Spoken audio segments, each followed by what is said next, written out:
Nasa notebook. Sa akong bag.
Keep notes last session.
Gawas na ko ma.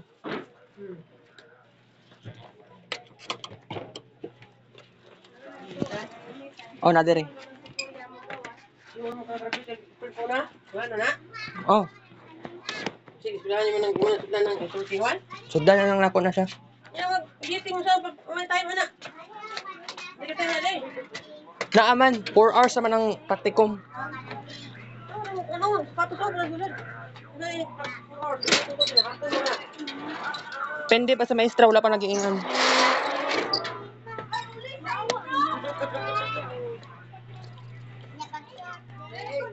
Wala aircon dito nga, electric fan lang ah.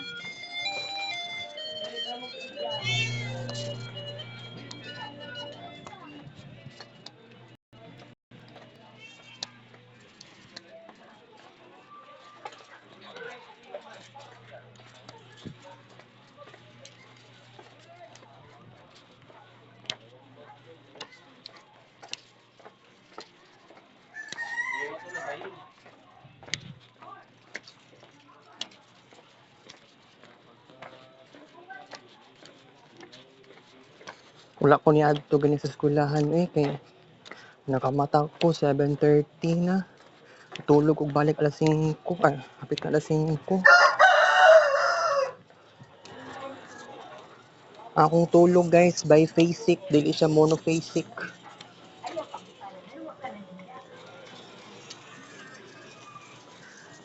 Naanad naman ko matulog kaduang beses. Karon adto ko karon sa generika para sa omeprazole. Kay sugod ganiha. Duha ka omeprazole na akong nainom. Kay ngano man, kay na pa kataon mobalik ang ako ang kining gitawag nato nga ibalik ang ako ang reflux. Bali nagaluwa-luwa ko.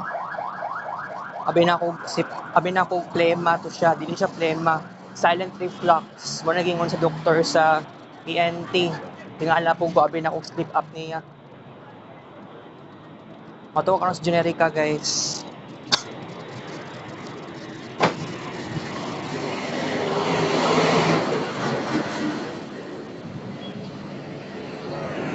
Kung naapay oras ay mato lang sa di ko ang next lang day sa generika kay Assumption. Pag man sa Assumption, Gmall.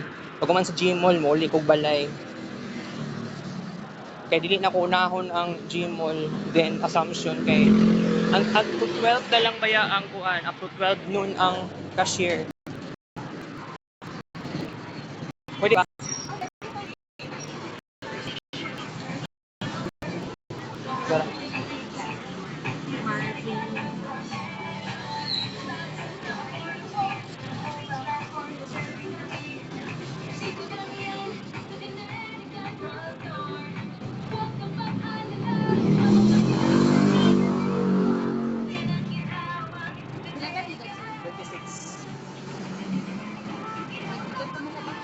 Ha? Hangat pa? Wala man. Ay, dito lang. Walking na mo ko. Pero doon lang. Mga 3 minutes naman ako. 2 minutes lang walking.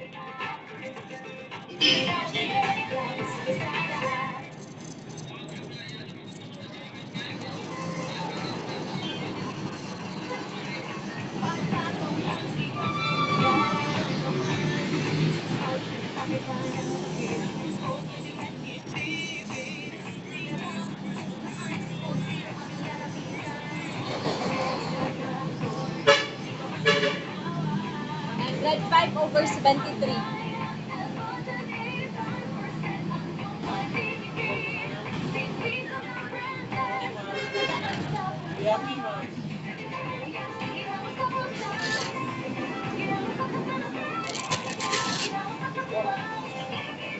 Diretso na ko ito.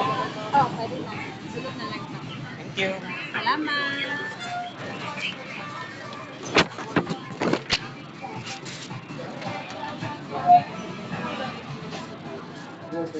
Tingala ka rin ko. Biritso nito na dito. Biritso. Sige, pagpa-check up po na po sa mata, wala po na mo yung sakit-sakit. Okay. Di ba ang metformin, sir? Wala naman na parang kami sa dito. 500. Okay man yun. Kaya katulad ako pag-iisis na laboratory, very Nag-normal normal na naman. talaga wala akong sa itaas. Ito lang, certain metformin. Samtang requirement. Wala na yung pang-cholesterol. Wala, parang wala kami po. Normal, right? Okay. Sige, say kung ang sakit sa, acidity, sir, kaya kung metformin. 2 weeks na po yan. 30 minutes before kaon sa pamahaw sa pharmacy effective. So, Losartan, i-urot na lang sa iyo itong 100. Ay, doon kapag. Duha, dagdagan, papudno. Hindi mo doon pwede palitan. Pero, pwede po ka ng, ano na lang sa Losartan na 50. 100. Para baba rabot ay mo usually okay pa man sir pero na nakisintoma sa mali-mali basic dugo rabot Tanong ko na po mga kuhaan, wala 80, cholesterol, okay i-try sa nato ni per 1 month tawag mo every day as much as possible mag-BP ka sa tanaw ni record lang po makaya na siya mga 100, 110 normal man na basta below 130 mga 100 to 120 130 over 90, okay pa wala siya. dili na. Dili na. Mga ano lang, 110, 120. 100, 110, 120. Pag 130, 140, medyo ano na siya, saka na siya. 130 over 80 yan. Borderline, sir. Pero kung saka siya, 135, medyo ano na siya. So, ang ano karon is Losartan na 50, musaka, ano ka na, amlodipine usually ang ginaan. Pero karon dahil nasa basic. Wala ko pa yung Wala lagi start na good ka yun 100 usually nag-ano man Kasi yun kung nagkala kita dito, anong 100 tayo na first time ko 100. usually nag 100 base ka lang 160 nag-yun 70 sa target mo niya 100 tapos ayaw sa bigda tayo sir Lagi, kung kami din, kaya drive mo ito niya, pag kumagkaon, mag-Sunday ko ba, mga aslo, coffee, daghan, gusto pa mga kape. dili ko pinagkapi. Sige, sir. Ano, patimbang mo ka? Sige, sir. Sir. Good morning, Doc. Ako concern ng Doc kay hapit ng rot ang kuan ba omeprazole gani. Kanang usahay ba kanang kanang ganing napagyapon ko reflux kanang gani nagaluwa ko ba kay kuan siya kanang reflux sa atong last time evening manggod kay kanang daw gani kanang murag di grabe ang ako ang kanang pagluwa nako. Kay last time manggod nagpa-check up ko sa doktor sa ENT pagtuon ako sleep apnea. Di dito sa sleep apnea kanang kuan daw tawag laryngopharyngeal reflux. Kay usahay mura ko sinusitis or usahay kanang pagtuon ako plema lang ba dili siya. Kay kuan man pud usahay kanang akong ginabuhat before ko nagpa-check up nagpalit ko ato og Decolgen o di kaya itong sa tawag ato katong para sa kuan gani sa reflux kalimot ko basta katong kuan antacid oo mo to siya Dok. So kuan Dok kay akong concern diri kay mo lang ning nabilin na ko niya usahay manggod nagya ko kuan ba kanang murag plema gani abi na ako ma-okay na ko totally sa reflux. Yan sa ano problema sa pag-gising? Yaging last 3 nights. Oo. Mao lang to kas niya naisip na ako nga katunga time Inumo na ako isa kay ngani pagkagabi. Dili na siya effective sa gabi, sir. Sa buntag yun ni siya ginatake 30 minutes before breakfast. Dito yun siya effective.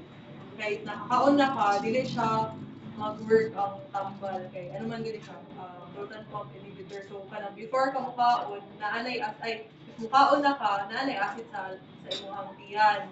So, if mag-inom ka na ani, wala siya effect kay produce naman acid ang tiyan. So, mag-reflux yapon ka. Kaya ang advice ko naman sa omeprazole, 30 minutes before breakfast. Habang wala pa, hindi pa nag-secrete og acid ang tiyan, ito siya mag-work para lessen ang acid sa tiyan. Pero kuan man gud dok kanang gi-advise ko sa doktor sa SPMC ba nga giingnan ko nga bawal dagan kay bawal sa kuha nga pagkaon kanang for example mga tunay tomato sauce or mga kamatis. Citrus Dok, salamat daw. Dili may iwasan dok nga magsud-an ko kuan sardinas nya usahay kanang murag na something nga plema diri ba. Yes po dok. Pwede din kasi siya sa post-nasal drip. Kaya i-ask ko if pag-gising mo, doon ba siya parang nag-clog. Kasi pwede kasi pagtulog natin, nag-accumulate yung mga secretion sa ilong. So, usually, yun yung tawag post-nasal drip. Kaya feeling mo, clog ang nose, ang throat, kaya may madura ka pa. Usually, ang ginabigay lang namin nun is antihistamine. So, baka maka-help na lang din yung cetirizine sa gabi before matulog. Pero dok naamang ko'y tambal po sa buntag aside ani atong propranolol kay naakoy hypertension tapos performance anxiety gani. Pero diri controlled ni siya.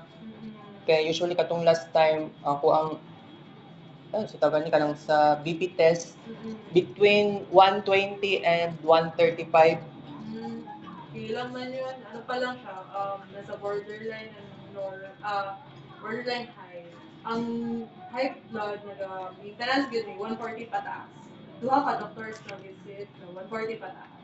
So if 130, stage 1 pa lang yan. Usually diet, lifestyle, modifications yung aming mga recommendation. So yung propranolol, I think more of sa anxiety, yun siya gibigay ng doctor. Makatabang man yun to, pampapipis ang heart rate, pampakalma. Pero dok naman po ko'y tambal po sa gabi ka ng escitalopram o kuan katong isa escitalopram o clonazepam.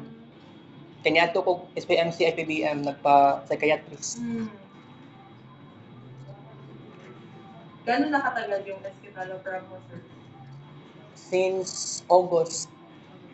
Or August 4? So naka 2 months, every day to? Oo. Night. Every night. Pati clonazepam? Oo, clonazepam. Ang clonazepam ba to katong last time 1/2 tablet, recently gihimo na lang 1/4 clonazepam. Kato, dili na ko ito ma-adjust kay or ano man dito SSRI for anxiety, depression, psychiatric na Dili ba siya effective sa imo, sir? Pwede man, balik ka dito increase ang dosage.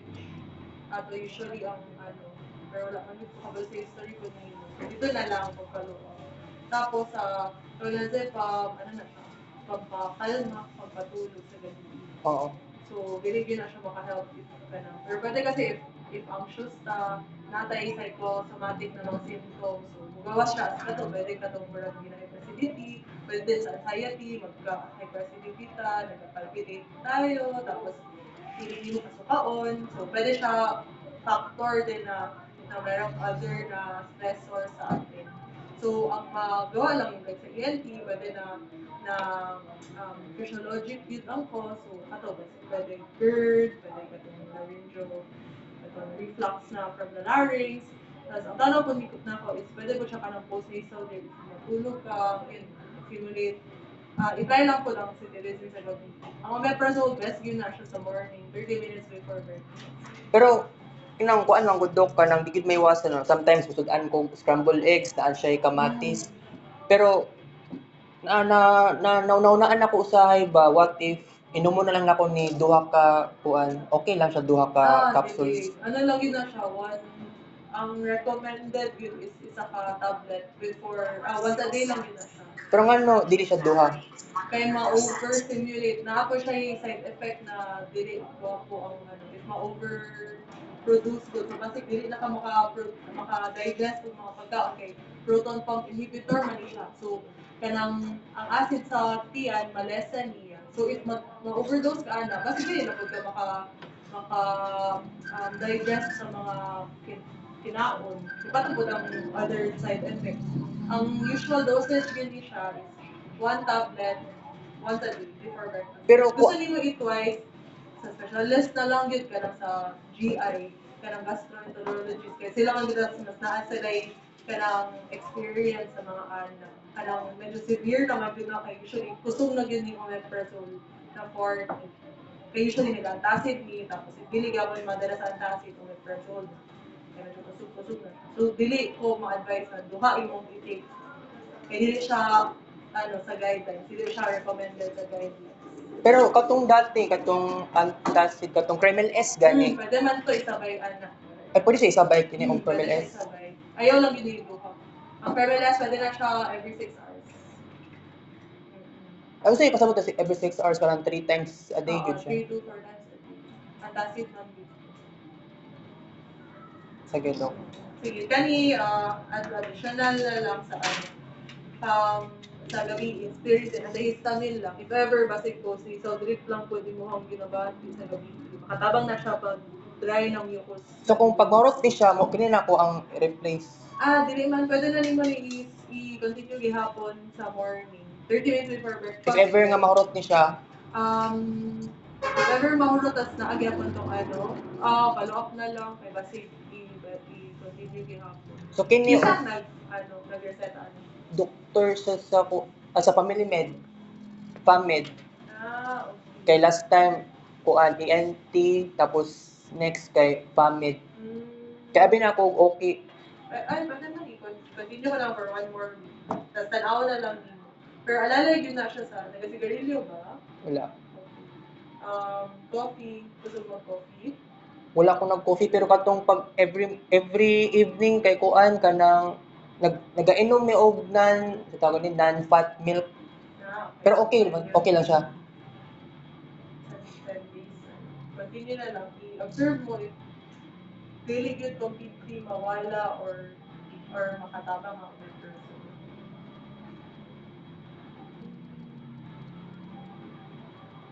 Pero ano kailangan pag 3 to 4 times a day inom mo ang Kremel S, Doc? Ganun yung mechanism ng gamot na yun. Every 6 hours siya. Pero as needed lang din if ka nang hyperacidity. Pero good for kuan siya o good for 1 month siya? Hindi. For 5 days lang din yun. Kasi short-term relief lang yun. Katong about sa high blood bang ano wala magi permanent na tambal ana Doc kanang kailangan siya everyday maintenance. Kanang everyday inumon ba? Sa una kay nag-amlo man ko. Nya nag-transfer ko into propranolol na. Kasi depende sa doktor, but dapat siya kasi hindi ko din alam ano yung reason niya. Pero for me, basig tayo nagreklamo man doon ka ng anxiety, performance anxiety, nag-palpitate ka. Ang propranolol kasi may effect din siya lowering ng blood pressure and sa anxiety ka ng palpitations. So baka para isahan na lang ang gamot. Kaya madami ka na kasi mga meds. So at least yun, 2-in-1 na lang siya. So, sa asa ganito lang sa Tristan, Doc? Para sa pulse sa brain. Okay. Pwede siya at night lang. Pero if hindi siya effective, baka sa more reflux lang din. Pwede mo na siya i-stop pag nahulog na siya. Pero kailangan sa gabi gud siya. Gabi. Naman siya drowsy effect man. Sige, Doc. Pero ngano 10 lang ni siya kabuok, di 30. Dili na siya pwede katugingan na ako, dili pwede adlaw-adlaw yun ang OMEP. Unless sa specialist ka na. Kasi usually 2 weeks lang yun ang recommended. Oo. Sa mo lang to, Doc. Thank you kaayo.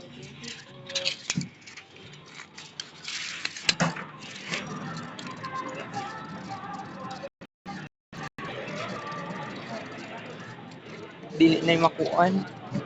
Dili ko maka-add to sa ko. Dili ni madalag SWD. Pero paliton na ko niya kabalaka dili ko magpina-report. Wato na og eskwelahan, guys. Ating dali aran no katagat sa vlog di ko siya.